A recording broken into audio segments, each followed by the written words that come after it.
Hello case 49। सो यहाँ पे क्या है कि एक 7 साल का बच्चा है, उसको लो ग्रेड फीवर और जॉइंट पेन था 15 दिन के लिए, और उससे 3 हफ्ते पहले उसको हाई ग्रेड फीवर और थ्रोट पेन था। ठीक है, कुछ दिन के लिए वो ठीक रहा और फिर उसको pain and swelling in both knees, right ankle, left shoulder और प्रॉक्सिमल इंटरफेरेंशियल जॉइंट्स डेवलप हो गई एंड मूवमेंट भी पेनफुल थी, मॉर्निंग स्टिफनेस थी, कार्डियक इन्वॉल्वमेंट नहीं थी, कोई और सिस्टम इन्वॉल्व नहीं था। एसओ टाइटर उसका रेज्ड आया, प्रीडोमिनेंट जो टीएलसी था उसके अंदर वो थे ग्रैनुलोसाइट ज़्यादा थे और ये सार रेज था। तो सबसे पहली चीज़ जो तुम्हारे दिमाग में इस सेटिंग में आएगी वो होगा रिमेटिक फीवर। एसओ रेज्ड है, साथ में हिस्ट्री ऑफ थ्रोट पेन और हाई ग्रेड फीवर है 3 हफ्ते पहले, और अब लो ग्रेड फीवर और जॉइंट पेन डेवलप हो रहा है। तो क्या होता है रिमेटिक फीवर का criteria? It's a Jones criteria, जिसमें 2 मेजर क्राइटेरिया है, 1 मेजर 2 माइनर क्राइटेरिया चाहिए डायग्नोसिस बनाने के लिए। Major criteria is remember Jones itself, that is joint involvement, pancarditis, subcutaneous nodules, erythema and सब सिंडेनेम स्कोरिया।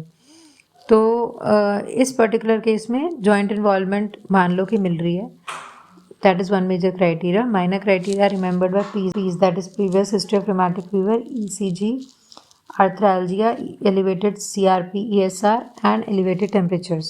तो इसमें से elevated temperatures मिल रहे हैं, जो आपका ESR है वो रेस्ड मिल रहा है और थोड़ा बहुत आर्थ्रालजिया मिल रहा है। तो डायग्नोसिस बन गया, लेकिन ये गलत डायग्नोसिस है। क्यों?